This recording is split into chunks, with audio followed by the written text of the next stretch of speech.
আগষ্ট মাহৰ 15 তাৰিখটো আমি স্বাধীনতা দিৱস হিচাপে পালন কৰোঁ।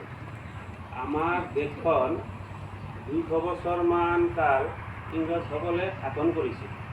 এই ইংৰাজসকলৰ হাতৰ পৰা আমাৰ দেশখন 1947 চনত 15 আগষ্টত স্বাধীন হৈছিল।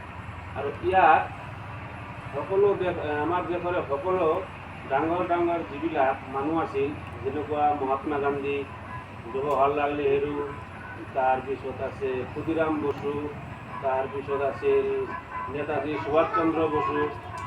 এইসকল মানুহে আমাৰ এই স্বাধীনতাৰ কাৰণে নিজৰ জীৱনো ত্যাগ কৰিছিল আৰু নিজৰ জীৱন দি হেনে এই 15 আগষ্ট তাৰিখে আমাৰ দেশখন স্বাধীন কৰিছিল, মানে ইংৰাজসকলৰ হাতৰ পৰা আমাৰ দেশখন মুক্ত কৰিছিল।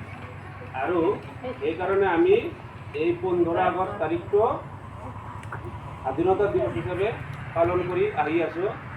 আৰু আমি অকল আমাৰ এই বিদ্যালয়তে নহয়, গোটেই ভাৰতবৰ্ষৰ যিমান শিক্ষা অনুষ্ঠান আছে, কলেজ আছে, ইউনিভাৰ্চিটি আছে, ডাঙৰ ডাঙৰ অফিচ আছে, আদালত আছে, এইবিলাক সকলো ঠাইতেই কি কৰা হৈ আছে, আজি 15 আগষ্টৰ দিনা এই পতাকাখন উত্তোলন কৰা হৈ আছে। আৰু